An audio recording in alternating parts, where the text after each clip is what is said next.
ফেসবুকে, ইউটিউবে অনেক অনেক অনেক অনেক ভিডিও দেখার পরে কেন আমি এই রেডমি 15কে বেছে নিলাম তা আজকে আমি আপনাদের সাথে শেয়ার করব। তার আগে চলুন আমরা এই ফোনটিকে আনবক্সিং করে দেখি।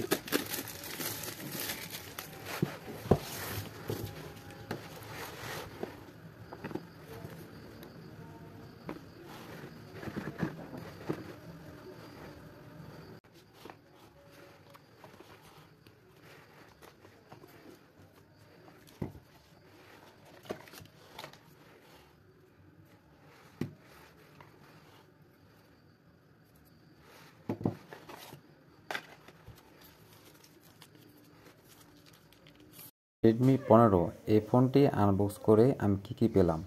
এর মধ্যে আমি পেলাম 33 ওয়াটের একটা চার্জার এবং একটা চার্জিং কেবল এবং সাথে ফোনে একটি কালো ব্যাক কভার ছিল।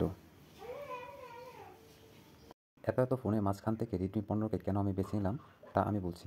রেডমি 15 মোবাইল অনেকটা বড় এবং বড়সড় ডিসপ্লে এবং ক্যামেরা কোয়ালিটি খুবই ভালো, এবং সবচেয়ে আকর্ষণীয় যে ব্যাপারটা সেটা হচ্ছে এই ফোনটা 7000 এমপিআর ব্যাটারি, যার কারণে আমি অনেক সময় বাসায় থাকতে পারি না, দেখা যায় কাজে বাইরে যেতে হয়।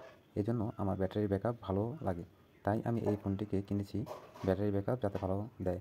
মোটামুটি আমি রাতে আনবক্সিং করে সকাল পর্যন্ত চালানোর পরে দেখি মোটামুটি 3 ঘন্টা মোবাইল চালানোর পরে মাত্র 15% চার্জ শেষ হয়েছে।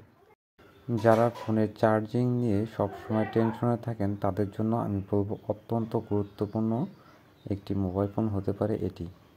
ঠিক আছে, দেখতে শুনতে খুব বড়, তো একটা খারাপ দিক আছে সেটা আমি বলতেই হবে, না বললে নয়। ফোনটি অনেক বড় হওয়ার কারণে এক হাত দিয়ে চালানো অনেকটা টাফ হয়ে দাঁড়ায়। দেখা যাচ্ছে আপনি শাটার নামানোর জন্য অবশ্যই 2 হাত আপনার ব্যবহার করতে হবে।